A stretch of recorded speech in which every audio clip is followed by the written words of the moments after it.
देश में लगातार मौसम का मिजाज बदलता जा रहा है। राजधानी दिल्ली से लेकर उत्तर प्रदेश, बिहार, मध्य प्रदेश, राजस्थान और इसी के साथ ही पहाड़ों पर जमकर बारिश हो रही है। इस आसमानी आफत ने लोगों की मुश्किलें बढ़ा रखी है, क्योंकि न सिर्फ बारिश हो रही है बल्कि बाढ़ भी आ गई है। ये तस्वीरें हैं उत्तर प्रदेश की, जहां पर गंगा नदी उफान पर है। हर तरफ सिर्फ और सिर्फ जल प्रलय ही नजर आ रही है और इसी की वजह से मुरादाबाद समेत कई शहरों के अंदर घरों के अंदर पानी घुस गया है, जिसकी वजह से लोगों को काफी दिक्कतों का सामना करना पड़ रहा है। आप इन तस्वीरों में साफ तौर पर देख सकते हैं कि किस तरह से घरों में पानी घुसा हुआ है, घर बह चुके हैं और इसी के साथ ही इस बाढ़ में लोग भी डूब गए हैं। उत्तर प्रदेश में इस वक्त बुरा हाल हो चुका है।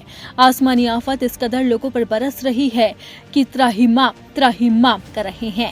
हर तरफ सिर्फ और सिर्फ पानी ही नजर आ रहा है। इतना ही नहीं, इस बाढ़ की वजह से फसलों को बड़ा नुकसान पहुंचा है। बाढ़ ने गन्ने की फसल को बड़ा नुकसान पहुंचाया। बाढ़ प्रभावित इलाकों में गन्ने की फसल रोग का शिकार हो गए। गन्ना विभाग द्वारा स्थिति के आकलन को अधिकारियों के माध्यम से जुटाई गई जानकारी में 6,619 हेक्टेयर फसल के रोग से प्रभावित होने की बात सामने आई है, जिसकी वजह से किसानों को अच्छा खासा नुकसान हुआ है और वो अब बेचारे परेशान हो रहे हैं और सरकार से मुआवजा मांग रहे हैं।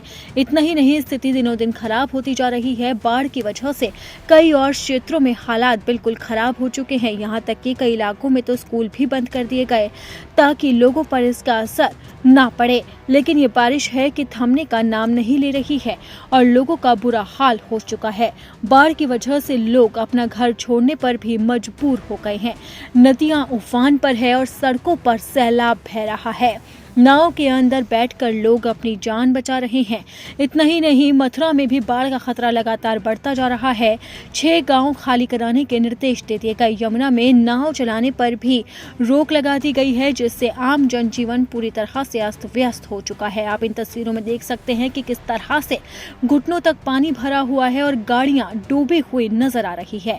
अधिकारियों ने 6 गांवों को खाली कराने के निर्देश दे दिए, जिसके बाद ग्रामीणों को मजबूरी में अपना घर छोड़ना पड़ रहा है। वृंदावन में यमुना में नाव चलाने और श्रद्धालुओं को स्नान करने पर भी रोक लगा दी। साथ ही यमुना किनारे बनी दुकानों को भी खाली करने को कहा गया है। इधर विश्राम घाट पर आरती स्थल तक पानी पहुंच गया, जिसकी वजह से खतरे के निशान पर कई घर आ गए हैं।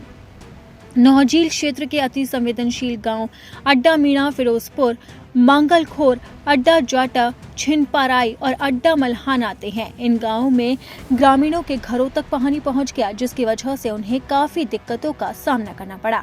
हर तरफ स्थिति बद से बदतर होती जा रही है।